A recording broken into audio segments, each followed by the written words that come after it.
La décision à prendre, c'est ou bien on passe à l'étape d'après. L'étape d'après qui propose, c'est des écrans animés en ville, hein, donc c'est des grandes télés quelque part en ville, pour venir concurrencer cette publicité d'Internet. Ou bien au contraire, on se met en avance de l'histoire, et c'est le choix que nous faisons, pour aller vers une ville qui retrouve son identité, qui retrouve un espace public apaisé. Il y a eu cette ville, cette homogénéisation de toutes les villes, qu'on soit à Grenoble, qu'on soit à Sofia en Bulgarie, qu'on soit partout, finalement on voit le même mobilier, les mêmes publicités, les mêmes enseignes.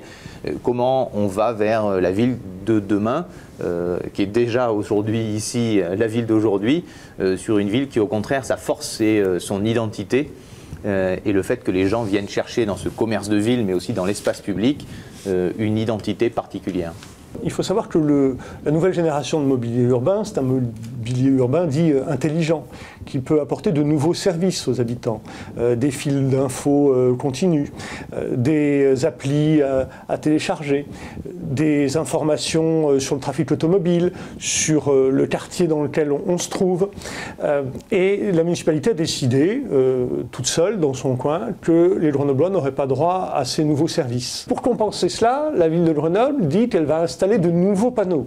D'abord, elle va le faire entièrement à ses frais cette fois-ci, donc un coût d'investissement supplémentaire, un coût d'entretien chaque année, bien évidemment, et en termes de pollution visuelle, puisque c'est le terme qu'a employé la majorité municipale, eh bien, je ne vois pas ce qu'on gagne, puisqu'on retire des panneaux pour en rajouter d'autres qui seront d'ailleurs peut-être de moins bonne facture. Pour moi, c'est une mesure un peu inutile. La publicité, c'est vrai que c'est pas beau, c'est vrai que ça pollue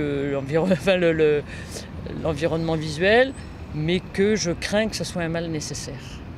Eh bien, personnellement, ça me convient, bien que je n'ai pas toujours les mêmes idées que notre maire de Grenoble, mais je hais la publicité comme ça qui nous agresse, et je trouve que c'est une bonne décision.